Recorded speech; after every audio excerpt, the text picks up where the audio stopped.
இப்போ உதாரணத்துக்கு வந்துட்டு இஸ்லாமியர்கள் ஓட்டுன்னு ஒரு ஒரு பேங்க் இருக்கு. இப்போ பொதுவா வந்துட்டு இப்ப திமுக நம்ம எல்லாம் என்ன சொல்றோம் அப்படின்னா, இஸ்லாமியர்கள் சார்ந்து இருக்கும்போது இஸ்லாமியர்களுடைய ஓட்டு வரும். அந்த ஓட்டு வந்துருச்சுனாலே, யார் ஆட்சி புடிப்பாங்கிற அந்த ஒரு மீட்டர் வந்துட்டு நம்ம கரெக்ட்டா வந்துட்டு மெயின்டெயின் ஆயிடும்.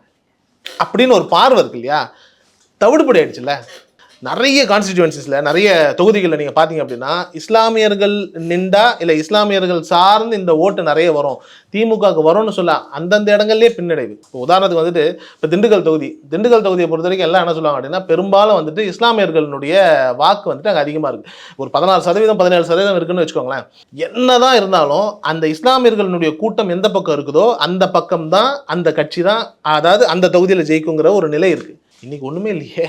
இன்னைக்கு கிட்டத்தட்ட 3வது இடத்துல இருக்குன்னு நினைக்கிறேன் திண்டுக்கல்ல வந்துட்டு திமுக. தாவேகா வரவே கூடாதுன்னு தாவேகாவினுடைய கட்சியாளர்கள் யார் யாரெல்லாம் எம்எல்ஏ கேண்டிடேட் இருந்தாங்களோ இப்போ திண்டுக்கலுக்கு வரும்போது உள்ள உடலைங்க. ஊர்ல உடலை.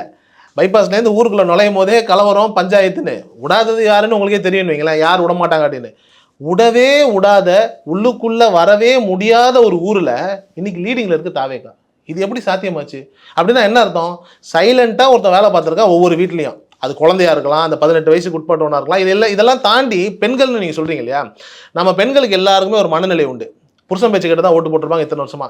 இந்த பைத்தியக்காரன் சொல்லிட்டே இருக்கான், போட்டுக்கிட்டே இருக்கோம். ஒரு தடவை இவங்க கிட்ட எப்படி வந்துட்டு எல்லாரும் சொல்லுவாங்க இல்லையா, ஓட்டுக்கு நாங்கள் காசு கொடுக்குறோம், சத்தியம் பண்ணிட்டீங்க எங்களுக்கு தான் போடணும் அப்படின்னு வந்து நான் விஜய்லேருந்து எல்லாருமே சொல்லுவாங்க, வாங்கிக்கோங்க உங்கள் காசு தான், ஆனால் எங்களுக்கு ஓட்டு போடுங்கன்னு. அதை கணவன் பேச்சை கேட்கறதுலேயே மனைவிகள் இந்த முறை பண்ணியிருக்காங்க. கணவன் வந்துட்டு இப்போ தம்பி இப்போ யாருக்கு ஓட்டு போட்டீங்க அப்படின்னு சொல்லி பிள்ளையவோ இல்லை அம்மாவையோ மனைவியோ கேட்கும்போது நான் வந்துட்டு டிஎம்கே தாங்கன்னு சொல்லிட்டு தாவைக்காக குத்திருக்காங்க. வீட்டில் ஒவ்வொரு மனைவியும் ஒரு கணவனும் தன்னுடைய மனைவிகிட்ட கேட்டு பார்த்தாங்கன்னா தெரியும். இந்த எக்ஸிட் போல் நடந்துச்சுல்ல, உண்மையிலே எக்ஸிட் போல் யார்கிட்ட நம்ம பண்ணிடணும், கணவர்கள் வந்துட்டு இப்போ போய் கேட்கணும், உண்மையிலே சொல்லுமா நீ யாருக்கு போட்ட, டிஎம்கேக்கு தான் போட்டி அப்படின்னு கேட்கும்போது தெளிவாக உண்மையை சொல்லுவாங்க. இல்லைங்க ஒரு முறை சேஞ்ச் ஆகுது. இப்படி வீட்டில் 4 பேர் மாற்றம்னு சொல்லி போட்டால் என்ன வருது? மாற்றம் மேங்கோ அன்புமணி கிடையாது, மாற்றம் விசில் தளபதி.